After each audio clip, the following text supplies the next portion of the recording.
بسم اللہ الرحمن الرحیم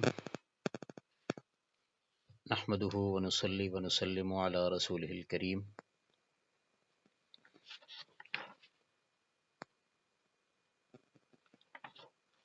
یہ اصول حدیث پر دوسرا لیکچر ہے۔ اس سے پہلے حدیث کی حجیت، مستشرقین کے اعتراضات اور اصول حدیث کی تعریف لقبی اور اضافی، اس حوالے سے ابحاث گزر چکے تھے۔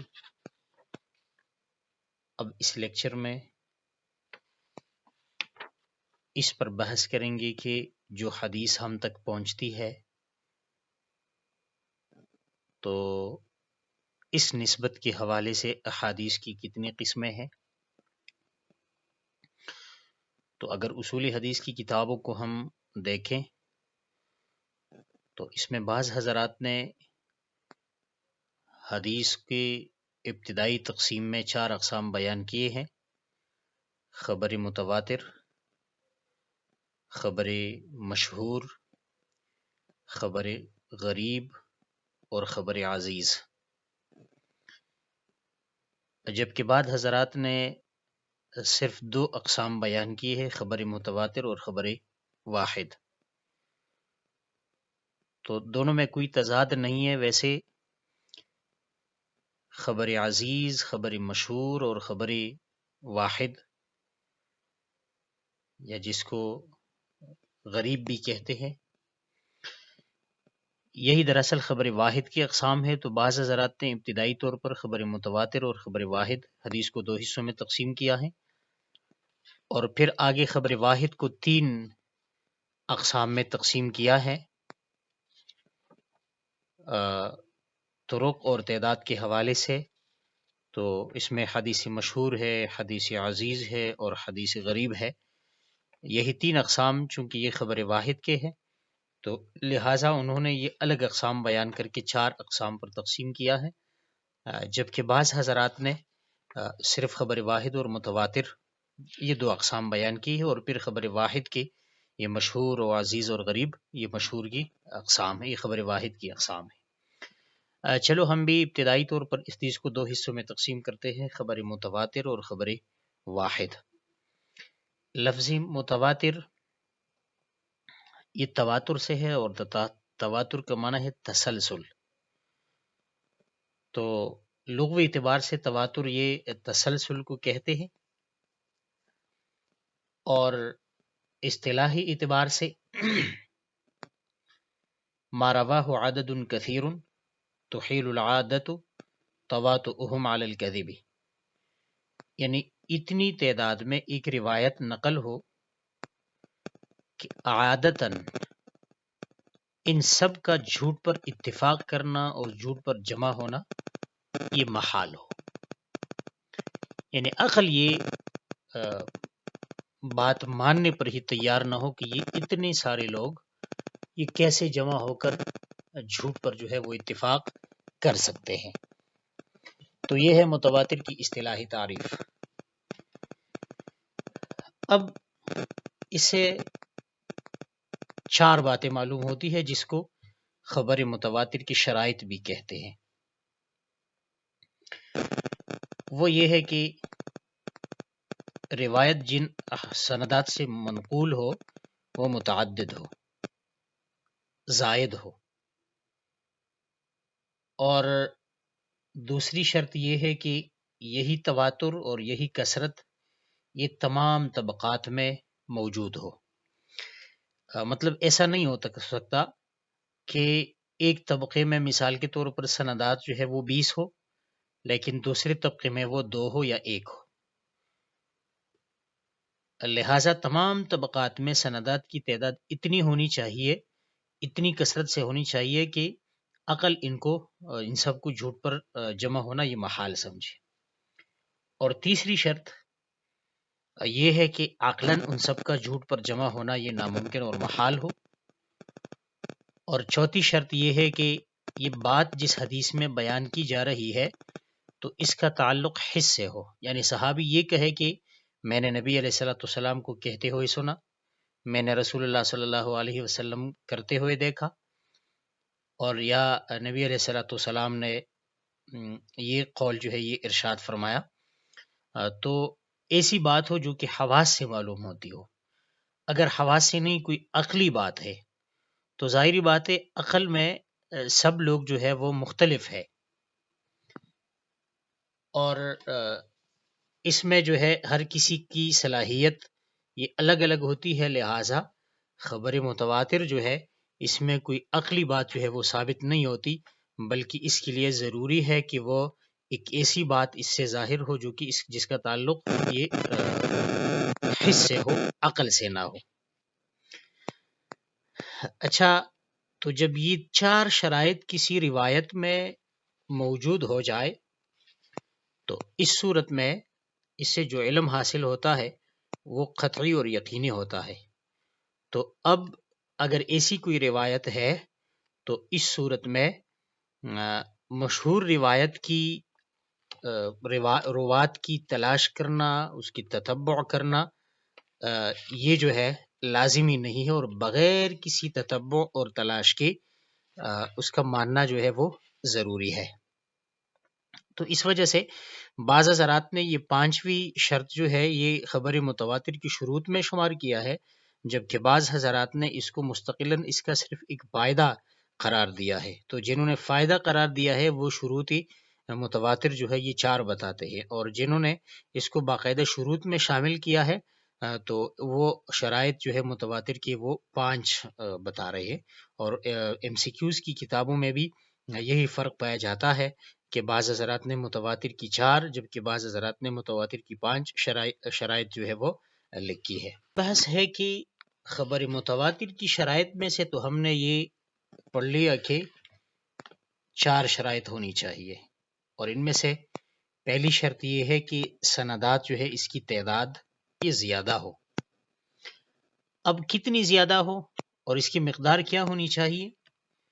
تو اس حوالے سے تو مختلف اقوال ہے، چند اقوال ذکر کیے جاتے ہیں جن کے پاس کوئی نہ کوئی دلیل ہے، اور پھر اس میں کون سا قول جو ہے وہ راجح ہے اس کا تذکرہ کریں گے۔ اب کثرت روات کی تعداد میں سب سے پہلا قول تو یہ ہے کہ کم از کم متواتر کی سندات کی تعداد جو ہے وہ 4 ہونی چاہیے، اور اس کے لیے وہ دلیل دیتے ہیں کہ قرآن کریم میں جو حدود کا شہادت زنا پر جو گواہ کی تعداد ہے تو وہ 4 ہے، لولا جاءوا علیہ باربعۃ شہداء،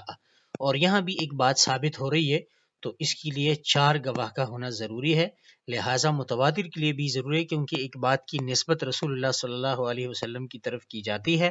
تو اس کی ثبوت کے لیے بھی کم از کم سندات کی تعداد یہ 4 ہونی چاہیے۔ اور دوسرا قول یہ ہے کہ نہیں 5 ہونی چاہیے شرائط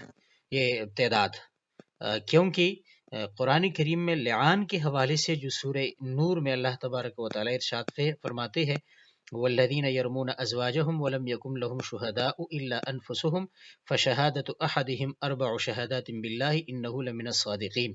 والخامسۃ ان لعنۃ اللہ علیہ ان کان من الکاذبین۔ تو یہاں پر پہلے 4 گواہیاں دینا ہے اپنے اوپر، اور پھر 5ویں نمبر پہ والخامسۃ ان لعنۃ اللہ علیہ ان کان من الکاذبین، تو یہ 5 ہو گئے، تو 5 دفعہ اس نے اقرار کرنا ہے اور اپنے آپ پر کوئی بات ثابت کرنی ہے، تو اسی وجہ سے نبی علیہ الصلوۃ والسلام کی طرف اگر کسی حدیث کی نسبت کی جاتی ہے تو اس کے لیے بھی کم از کم تعداد یہ 5 ہونی چاہیے۔ اچھا، بعض حضرات نے وَبَعَثْنَا مِنْهُمْ 12 نقیبہ، اس سے بنی اسرائیل کے جو نقیب مقرر کیے گئے تھے انہوں نے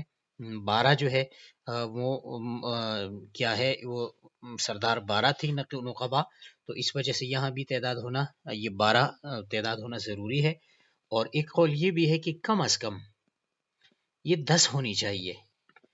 کیونکہ 10 جو ہے یہ جمع کثرت کی بالکل ابتدا ہے، 9 تک تو جمع قلت ہے اور 10 جو ہے یہ جمع کثرت کی ابتدا ہے بالکل، تو اس وجہ سے کم از کم کثرت جو ہے ابتدائی تعداد جو ہے یہ ہونی چاہیے۔ اور اسی کو امام ابن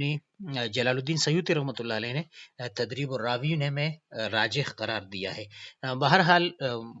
راجح قول یہ ہے کہ کوئی تعداد یہ ضروری نہیں ہے کہ لازمی طور پر یہی تعداد ہو، لیکن یہ شرط ضروری ہے کہ عقل جو ہے کم از کم اس کو جھوٹ پر محال سمجھے۔ اور اس کے لیے جب یہ جھوٹ پر محال سمجھتے ہیں عقل کو، عقل یہ بات محال سمجھتی ہے کہ یہ سب لوگ جو ہے وہ جھوٹ پر جمع ہوں گے، تو کم از کم تعداد جو ہے وہ مشہور سے زائد ہونی چاہیے، کیونکہ خبری مشہور میں روات کی تعداد کم از کم 3 ہوتی ہے، 3 سے کم نہیں ہوتی، تو جب 3 سے زائد ہے 4 اور 4 سے اوپر، تو اس کو ہم کہیں گے خبری متواتر۔ اچھا، تیسری بات اس میں یہ ہے کہ خبر متواتر کی مثال، تو مثال سے پہلے یہ ذکر کرتے ہیں کہ تواتر اس کی 2 قسمیں ہیں، ایک ہے تواتر لفظی اور ایک ہے تواتر معنوی۔ تواتر لفظی کا مطلب یہ ہے کہ وہ روایت جو نبی علیہ الصلوۃ والسلام سے منقول ہے اور سندات اس کی متعدد ہے، اور جو شرائط یہ تواتر کی ہے وہ اس میں پائی جاتی ہے،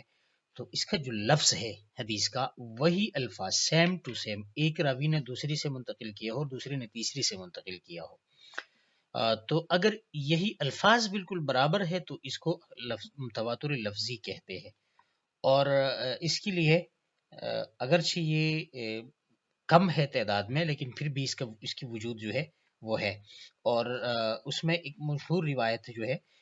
رسول اللہ صلی اللہ علیہ وسلم نے فرمایا من کذب علی متعمدا فلیتبوأ مقعدہ من النار، جس نے مجھ پر جھوٹ بولا تو وہ اپنے لیے جہنم میں ایک گھڑا تیار کرے، ٹھکانہ تیار کرے۔ اب یہی روایت جو ہے یہ زیادہ روات سے، تقریباً 62 روات جو ہے اس سے یہ روایت منتقل ہے، اور یہی تعداد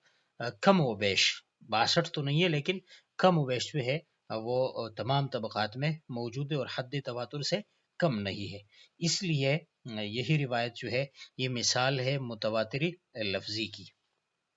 اور دوسری قسم ہے متواتر معنوی، تو متواتر معنوی کا مطلب یہ ہے کہ